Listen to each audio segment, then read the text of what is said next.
কাউসার আহমেদের বয়স ২০। শরীয়তপুরের একটি মাদ্রাসায় পড়াশোনার পাশাপাশি মুয়াজ্জিনের চাকরি করতেন তিনি।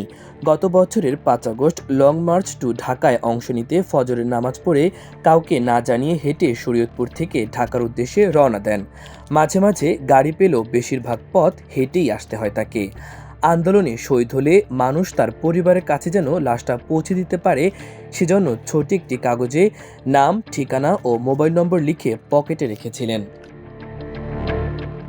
ঢাকায় পৌঁছে যাত্রাবাড়ি মাদ্রাসার শিক্ষার্থীদের সঙ্গে কাজলা টোল প্লাজার সামনে আন্দোলনে অংশ নেন কাউসার।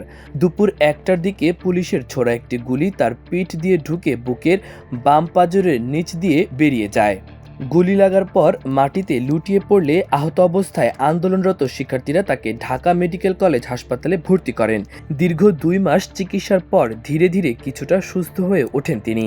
বর্তমানে হাঁটাচলা করতে পারলেও ভারী জিনিস তুলতে ও নিঃশ্বাস নিতে সমস্যা হয় তার। অল্পতেই হাঁপিয়ে ওঠেন। এ অবস্থায় তার ভবিষ্যৎ নিয়ে দুশ্চিন্তায় পরিবার। কাউসার শরীয়তপুরের পালং থানার চিকন্দি ইউনিয়নের দক্ষিণ শৌলা গ্রামের আব্দুল মান্নান মাতবর ও আসমা আক্তার দম্পতির একমাত্র ছেলে। তিনি কওমি মাদ্রাসার মিজান জামাতের শিক্ষার্থী। এখন পর্যন্ত আর্থিক সহায়তা হিসেবে জেলা প্রশাসন থেকে ২০,০০০, উপজেলা পরিষদ থেকে ২০,০০০ এবং শহীদ জুলাই স্মৃতি ফাউন্ডেশন থেকে ১,০০,০০০ টাকা পেয়েছে বলে জানায় তার পরিবার। আহত কাউসারের সঙ্গে কথা হয় আমার দেশের। তিনি বলেন, আন্দোলন নিয়ে আমার মধ্যে একটা জিনিসই কাজ করেছে, যদি মরে যাই তাহলে শহীদ হয়ে যাব।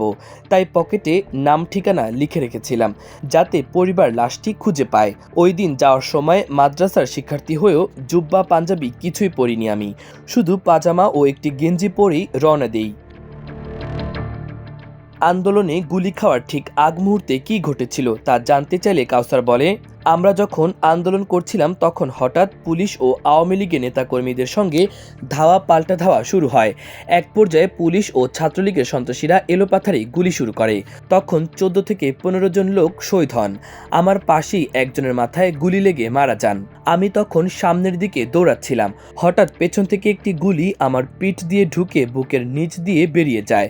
গুলি লাগার পর মাটিতে পড়ে গেলে আন্দোলনরত শিক্ষার্থীরা আমাকে ঢাকা মেডিকেল কলেজ হাসপাতালে নিয়ে যায়।